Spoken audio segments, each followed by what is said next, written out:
billahi minasyaitonirrajim. Bismillahirrahmanirrahim.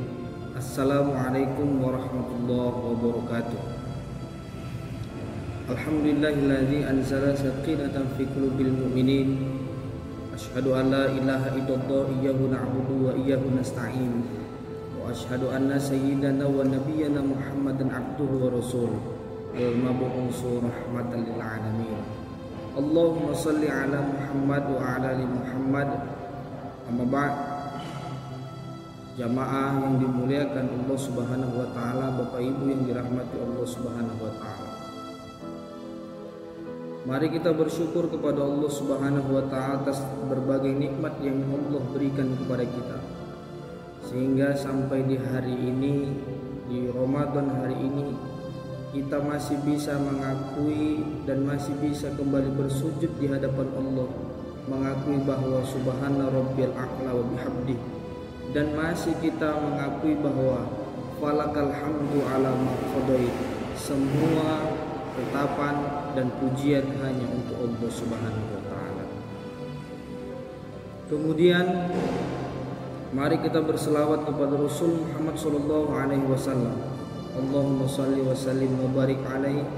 Mudah-mudahan kita tetap istiqomah untuk melaksanakan sunnah dari Rasulullah yang akhirnya menjadikan kita umat yang akan mendapat pertolongan dari Allah Subhanahu wa taala karena keistiqomahan kita melaksanakan apa yang Rasul perintahkan dan menjadi sunnah yang harus kita kerjakan.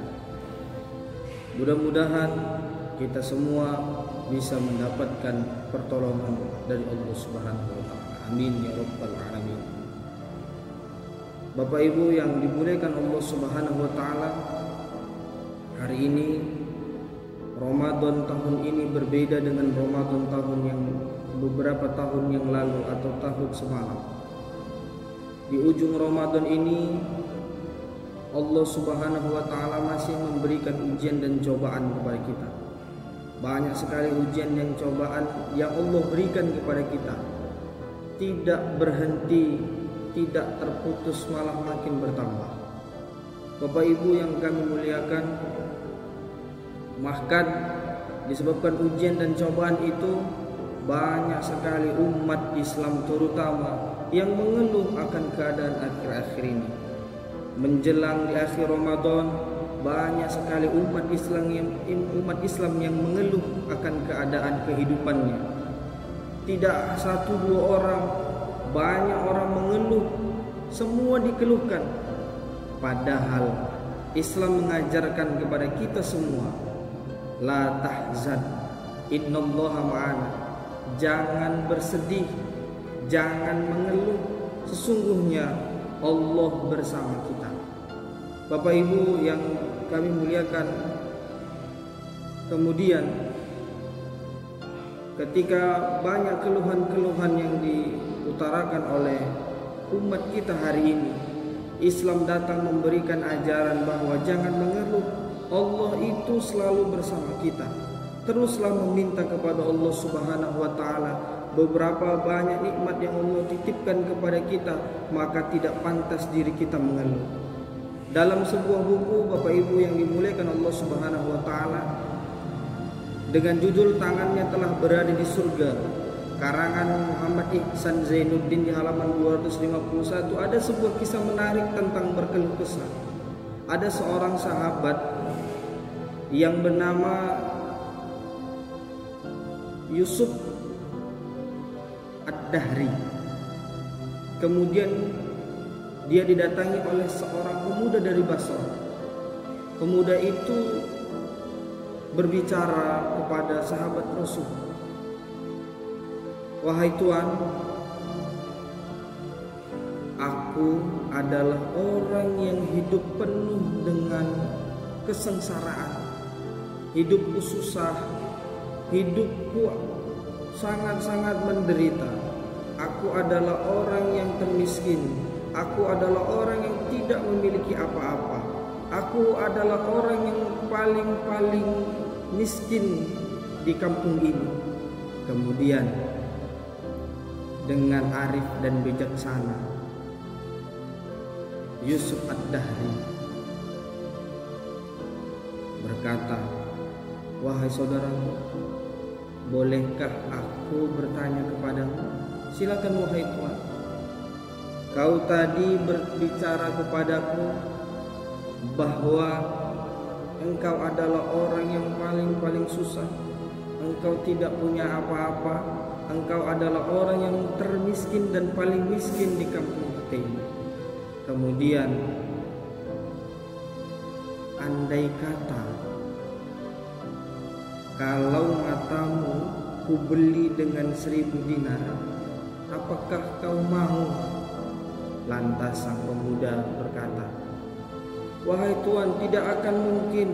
Mana mungkin bisa aku kau beri 1000 dinar, kemudian kedua bola mataku kuberikan padamu. Bagaimana aku mau melihat, wahai Tuan?" "Oh, kalau kau tidak mau, bagaimana dengan dua telingamu kubayar 1000 dinar?" "Wahai Tuan, itu tidak akan mungkin. Bagaimana aku bisa mendengar sedang dua telingaku ku beri kepadamu dan engkau beri aku 1000 dinar? Itu tidak mungkin, Tuan." "Oke, kalau begitu bagaimana menurutmu kalau lidahmu ku bayar dengan 1000 dinar?" Jawab pemuda tersebut sama. "Tidak mungkin, Tuan.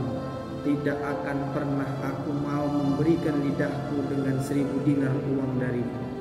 Kemudian begitulah terus pembicaraan berlanjut, sehingga di akhir pembicaraan Yusuf Ad-Dahri berkata kepada pemuda itu, "Wahai saudaraku, begitu banyak nikmat yang Allah titipkan kepadamu, kenapa engkau masih terus mengeluh?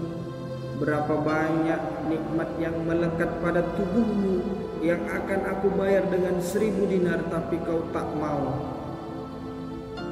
Kenapa engkau masih terus mengeluh akan keadaanmu hari ini?" Lantas Bapak Ibu yang dimuliakan Allah Subhanahu wa taala, pemuda tersebut pergi meninggalkan Yusuf Ad-Dahri, dan dalam hati pemuda tersebut meyakini bahwa begitu banyak yang Allah berikan kepada dia, kenapa dia masih terus mengeluh. Allah Subhanahu wa taala mengingatkan kita semua di dalam Al-Qur'an surah yang ke-14 di juz yang ke-13 di ayat yang ke-7. Apabila, kata Allah Subhanahu wa taala, apabila engkau bersyukur, ini ayat sangat kita hafal. Apabila engkau bersyukur, aku akan tambah nikmat kepadamu. Tapi ingat, inna adzabi lasyadid. Apabila kau kufur nikmat, kau tidak mau bersyukur, sungguh azabku sangat pedih. Maka Bapak Ibu yang dimuliakan Allah Subhanahu wa taala, di akhir Ramadan yang pertama yang harus kita lakukan, jangan pernah mengeluh. Yakin semua sudah menjadi ketentuan dan ketetapan Allah Subhanahu wa taala. Yakin dan percaya semua rezeki sudah ditetapkan oleh Allah dan tidak akan pernah tertukar. Kemudian jangan pernah mengeluh akan hal keadaan kita. Teruslah bersyukur kepada Allah Subhanahu wa taala. Pasti Allah Subhanahu wa taala akan memberikan jalan yang terbaik untuk kita. Bapak Ibu yang dimuliakan Allah Subhanahu wa taala, kemudian yang kedua, di akhir-akhir Ramadan ini banyak sekali umat kita yang hari ini mulai lalai dengan ibadahnya. Ketika di awal-awal Ramadan mereka berbondong-bondong masuk ke dalam masjid-masjid Allah, mengagungkan Allah, mengakui Allah Maha Besar. Salat subuh di semua masjid di pertama Ramadan penuh, baik laki-laki ataupun perempuan. Tapi ketika di akhir-akhir Ramadan, masjid, musola sekitar tempat tinggal kita semakin sepi, ditinggalkan oleh para jamaahnya. Padahal Bapak Ibu orang yang dimuliakan Allah Subhanahu wa taala, Allah mengingatkan kita semua di dalam Al-Qur'an, surah yang ke-51 ayat yang ke-56 di juz yang ke-27. Kami sesungguhnya, kata Allah Subhanahu wa taala, wa ma khalaqal jinna wal ins illa liya'budun. Wa ma khalaqtul jinna wal ins illa liya'budun. Tidak kuciptakan jin dan manusia kecuali untuk beribadah kepadaku. Tapi hari ini banyak di antara umat kita yang sudah meninggalkan ibadah-ibadahnya kepada Allah Subhanahu wa taala.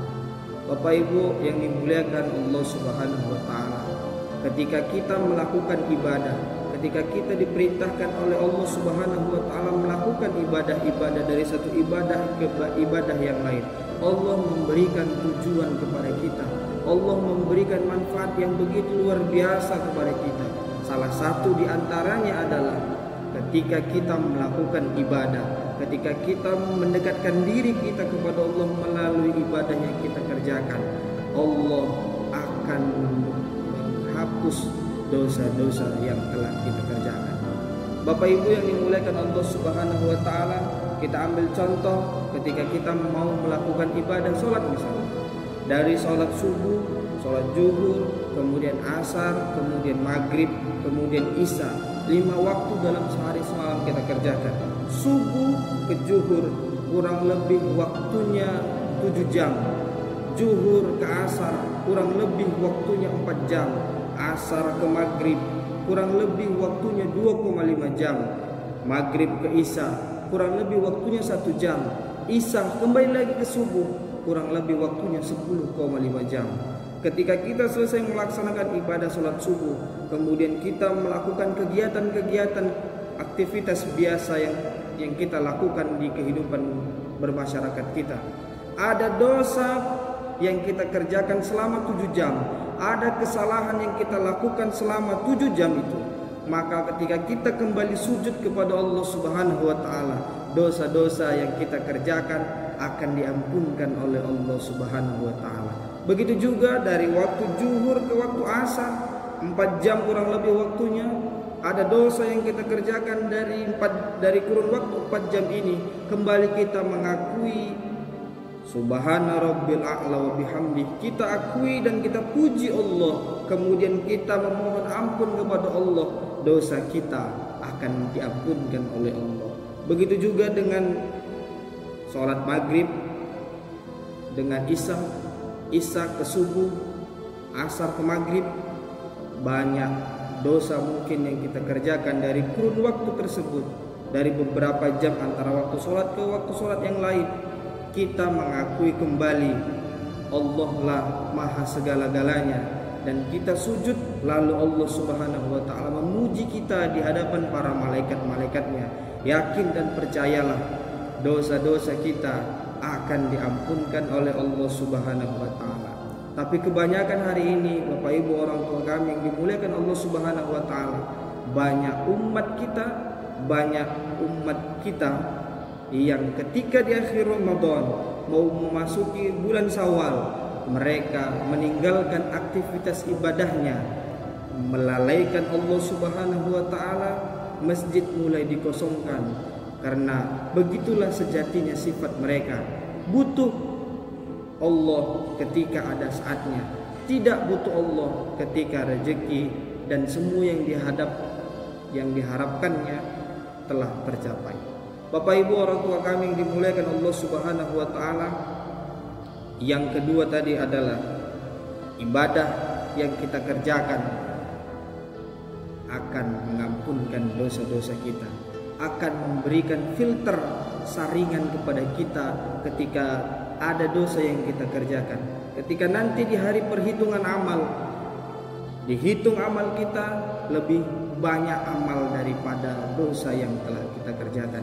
Yakin Bapak Ibu jamaah ini dimuliakan Allah Subhanahu wa taala, semua yang kita kerjakan, semua yang kita lakukan dicatat oleh Allah Subhanahu wa taala. Buka Quran surah Yasin ayat yang ke-12, inna nahnu nuhyil mauta wa naktubu ma qaddamu wa atharuhum wa kulla syai'in ahsaynahu fi imamin mubin. Sesungguhnya kata Allah, kamilah yang menghidupkan orang-orang yang mati, lalu kami catat atas apa yang telah mereka kerjakan dari bekas-bekas yang mereka tinggalkan dalam satu kitab Lauhul Mahfuz. Dan ketika nanti di hari perhitungan amal, semua akan dimintai pertanggungjawaban. Buka Quran surah Yasin ayat yang ke-65, al-yawma nakhtimu ala afwahihim wa tukallimuna aydihim wa wa tashhadu arjuluhum bima kanu yaksibun. Pada hari itu mulut mereka kami kunci, tangan dan kaki mereka memberikan kesaksian kepada kami atas apa yang telah mereka kerjakan. Yakin ibadah yang kita kerjakan pasti dicatat oleh Allah Subhanahu wa taala, pasti kita akan pertanggungjawabkan di hadapan Allah. Semua yang kita lakukan pasti dicatat dan pasti akan mendapat balasan dari Allah. Maka di akhir Ramadan ini jangan pernah kita tinggalkan ibadah kita kepada Allah Subhanahu wa taala.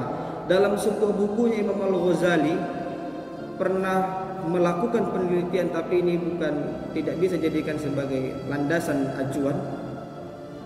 Ketika Imam Ghazali menuliskan di dalam bukunya, Ramadan ketika diawali di hari Jumat, maka Lailatul Qadar jatuh pada malam ke-27. Tahun ini Bapak Ibu yang dimuliakan Allah Subhanahu wa taala, hari tahun ini kita puasa pertama di hari Jumat. Maka insya Allah malam Lailatul Qadar menurut Imam Al-Ghazali jatuh pada malam 27 Ramadan. Bapak Ibu, maka jangan kita sia-siakan kesempatan ini. Kita raih Lailatul Qadar. Kalau kita misalkan tidak bisa bangun di sepertiga malam, ketika selesai sahur kita angkat takbir, kita sholat sunnah 2 rakaat, memohon kepada Allah Subhanahu wa taala, maka itu lebih baik dari 83 tahun. Sama ibadah yang kita kerjakan dengan 83 tahun 4 bulan. Bapak Ibu yang dimuliakan Allah Subhanahu wa taala, 2 yang harus menjadi pedoman kepada kita semua. Pertama, jangan mengeluh. Apapun yang menjadi ketetapan, apapun yang menjadi ketentuan dari Allah Subhanahu wa taala, yakin akan memberikan hikmah yang terbaik kepada kita. Kemudian perbanyak bersyukur, Allah akan terus tambah nikmat kepada kita. Apapun yang diberikan Allah Subhanahu wa taala, syukuri. Sedikit banyak sama saja, yang penting keberkahan yang kita cari dalam hidup kita. Kemudian ketika musibah dan cobaan yang Allah berikan kepada kita, kita juga harus bersyukur. Kenapa? Karena ujian dan cobaan itu tidak merusak agama kita. Ujian dan cobaan itu masih bisa kita pikul. La yukallifullahu nafsan illa wus'aha. Allah tidak akan memberikan beban yang berat di batas luar kemampuan kita.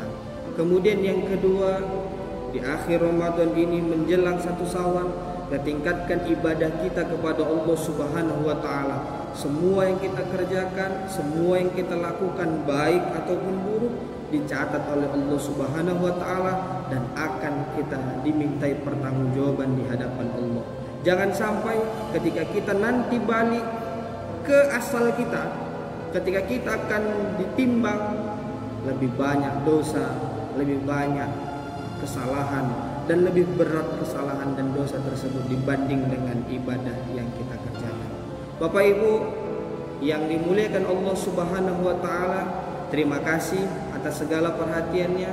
Mohon maaf atas segala kekurangannya. Mudah-mudahan kita semua tetap istiqomah untuk melakukan aktivitas hidup sesuai dengan panduan dan tuntutan ajaran Islam. Demikian, Allah muwaffiq ila aqwamil qarib. Nasrullah wa fathun qarib wa basyiril mu'minin. Ila liqa wa salama. Assalamualaikum warahmatullahi wabarakatuh.